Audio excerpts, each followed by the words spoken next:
अहाँ सबके प्रणाम करे छिए। ई धरती के हमें बार बार प्रणाम करे छे। साथियों, बिहार के किसानों के पास आय का एक साधन मखाने की खेती भी रहा है।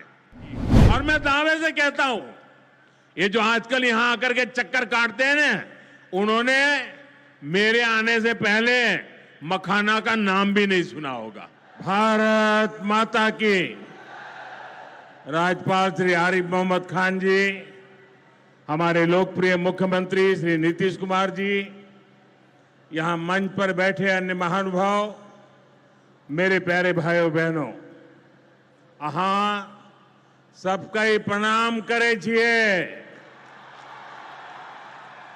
पूर्णिया मां पूरण देवी, भक्त प्रहलाद, महर्षि मेही बाबा के कर्मस्थली छिए।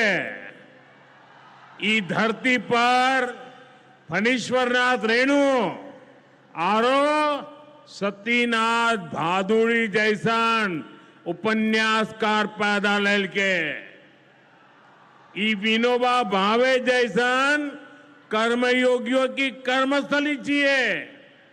ई धरती के हमें बार बार प्रणाम करे छे।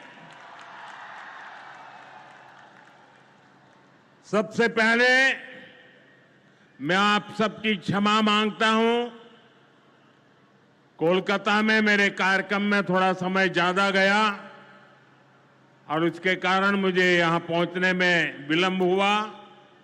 उसके बावजूद भी इतनी बड़ी तादाद में आप लोग हमें आशीर्वाद देने के लिए आए, इतने लंबा समय रुके रहे, मैं आपका बहुत बहुत आभार व्यक्त करता हूं। और विलंब से आने के लिए मैं फिर एक बार जनता जनार्दन के चरणों में क्षमा याचना करता हूं। साथियों, आज यहां बिहार के विकास के लिए करीब 40,000 करोड़ रुपया की परियोजनाओं का लोकार्पण और शिलान्यास हुआ है। रेल, एयरपोर्ट, बिजली, पानी से जुड़ी ये परियोजनाएं सीमांचल के सपनों को पूरा करने का माध्यम बनेगी। आज यहां 40,000 से ज्यादा लाभार्थियों को पीएम आवास योजना के तहत पक्का घर भी मिला है। इन 40,000 परिवारों के जीवन में आज एक नई शुरुआत हुई है। धनतेरस से पहले, दिवाली से पहले और छठ पूजा से पहले अपने पक्के घर में गृह प्रवेश बहुत सौभाग्य से होता है। मैं इन परिवारों को बधाई देता हूं, शुभकामनाएं देता हूं। साथियों, आज का ये अवसर मेरे उन बेघर भाइयों बहनों को भरोसे देने का भी है। एक दिन उनको भी पक्का घर मिलेगा, ये मोदी की गारंटी है। हमारी सरकार ने पिछले 11 साल में 4 करोड़ से ज्यादा पक्के घर बनाकर गरीबों को दिए हैं। अब हम 3 करोड़ नए घर बनाने का काम कर रहे हैं। जब तक हर गरीब को पक्का घर नहीं मिल जाता, मोदी रुकने या थमने वाला नहीं है। पिछड़े को प्राथमिकता, गरीब की सेवा, यही मोदी का लक्ष्य है। साथियों, आज सर एम विश्वेश्वरैया जी की याद में हम इंजीनियर्स डे मनाते हैं। विकसित भारत, विकसित बिहार के निर्माण में इंजीनियर्स की बहुत बड़ी भूमिका है। मैं देश के सभी इंजीनियर्स को आज के दिन की बहुत बहुत बधाई देता हूं, अपनी शुभकामनाएं देता हूं। इंजीनियर्स का परिश्रम, उनका कौशल आज के इस कार्यक्रम में भी दिख रहा है। पूर्णिया एयरपोर्ट की टर्मिनल बिल्डिंग रिकॉर्ड 5 महीने से भी कम समय में बनाई गई है। आज इस टर्मिनल का लोकार्पण हुआ है। पहली कॉमर्शियल फ्लाइट को हरी झंडी भी दिखाई गई है और हमारे एविएशन मिनिस्टर श्रीमान नायडू जी भी हमारे बीच है। उनके लिए भी जरा ताली बजाइए। यहीं से हवाई जहाज उड़ा रहे हैं वो। नए एयरपोर्ट की वजह से अब पूर्णिया देश के एविएशन मैप पर आ गया है। अब देश के बड़े शहरों से, बड़े व्यापारिक केंद्रों से पूर्णिया और सीमांचल की सीधी कनेक्टिविटी होगी। साथियों, एनडीए सरकार द्वारा इस पूरे क्षेत्र को आधुनिक हाईटेक रेल सेवाओं से भी जोड़ा जा रहा है। आज भी मैंने वंदे भारत, अमृत भारत पैसेंजर ट्रेन को हरी झंडी दिखाई है। आज अररिया गलगलिया नई रेल लाइन का उद्घाटन हुआ है। विक्रमशिला कटरिया नई रेल का शिलान्यास भी किया गया है। साथियों, कुछ दिन पहले ही भारत सरकार ने एक और बड़ा निर्णय लिया है। Buxar Bhagalpur high speed corridor के मोकामा मुंगेर सेक्शन को मंजूरी दे दी है। इससे मुंगेर, जमालपुर, भागलपुर जैसे इंडस्ट्रियल हब को बहुत फायदा होगा। सरकार ने भागलपुर, दुमका, रामपुर हाट रेल लाइन के दोहरीकरण को भी मंजूरी दे दी है।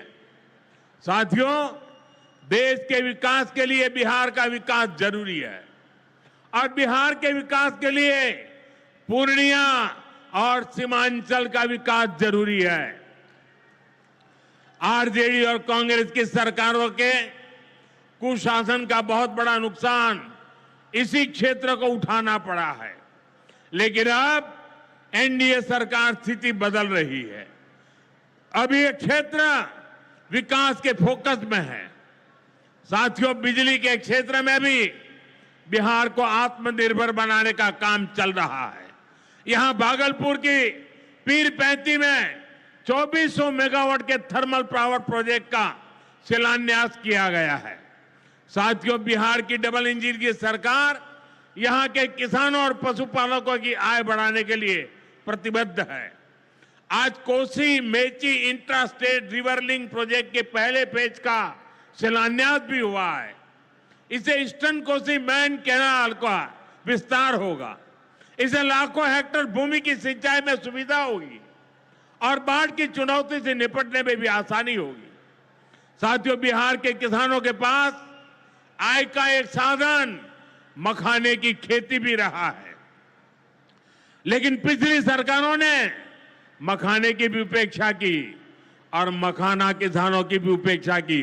और मैं दावे से कहता हूं, ये जो आजकल यहां आकर के चक्कर काटते हैं ना, उन्होंने मेरे आने से पहले मखाना का नाम भी नहीं सुना होगा। ये हमारी सरकार है जिसने मखाना को प्राथमिकता दी है। साथियों, मैंने बिहार के आप लोगों से राष्ट्रीय मखाना बोर्ड के गठन का वायदा किया था। केंद्र सरकार ने कल ही राष्ट्रीय मखाना बोर्ड की स्थापना के लिए नोटिफिकेशन जारी कर दिया है। मखाना किसानों को मखाने की अच्छी कीमत मिले, टेक्नोलॉजी का इस्तेमाल बढ़ाया जाएगा। राष्ट्रीय मखाना बोर्ड इसके लिए निरंतर काम करेगा। मखाना सेक्टर के विकास के लिए हमारी सरकार ने करीब 550 करोड़ रुपए की योजना को मंजूर किया है। साथियों, बिहार के विकास की ये गति, बिहार की प्रगति कुछ लोगों को रास नहीं आ रही है। जिन लोगों ने दशकों तक बिहार का शोषण किया, इस मिट्टी को धोखा दिया, आज वो ये मानने को तैयारी नहीं कि बिहार भी नए कीर्तिमान बना सकता है। आप देखिए, बिहार के हर क्षेत्र में हजारों करोड़ रुपए के डेवलपमेंट प्रोजेक्ट पर काम चल रहा है। बिहार के राजगीर में हॉकी का एशिया कप जैसा बड़ा आयोजन हुआ। ओटा सिमरिया पुल जैसे ऐतिहासिक निर्माण कार्य बिहार में हुए। Made in Bihar rail engine Africa तक एक्सपोर्ट होकर जा रहा है, लेकिन ये सब कांग्रेस और आरजेडी वालों को पच नहीं रहा है। बिहार जब भी आगे बढ़ता है, ये लोग बिहार का अपमान करने में जुट जाते हैं। पनोरमा ग्रुप, जो सोचता है वो करता है। ये लो मुंह मीठा करो, आज मैंने अपना जॉब छोड़ दिया। अब हम पूर्णिया वापस जाएंगे। जॉब छोड़ दिया है? मतलब ये घर कैसे चलेगा? हम करेंगे क्या? और माँ बाबूजी क्या बोलेंगे? इसलिए मैं एक और मिठाई का डब्बा लाया। अपने बिजनेस के लिए लोन अप्रूव हो गया। अरे लोन अप्रूव हो गया वो तो ठीक है, लेकिन पूर्णिया में हम रहेंगे कहाँ? अपना घर भी तो नहीं है वहां। इसलिए तो एक और मिठाई का डब्बा अलग से लाया हूं। हमने पूर्णिया में घर ले लिया है, पूर्णिया के ई होम्स पैनोरमा में। पूर्णिया में पैनोरमा ग्रुप लेकर आए हैं ई होम्स पैनोरमा। बड़ा घर, आलीशान जिंदगी और अत्याधुनिक सुविधाओं के संग। अरे अरे, अब क्यों मुंह मीठा करवा रही हो? क्योंकि हम घर वापसी जो कर रहे हैं। घर वापसी की खुशी पूर्णिया में ई होम्स पैनोरमा के संग। E homes panorama, luxurious lifestyle redefined.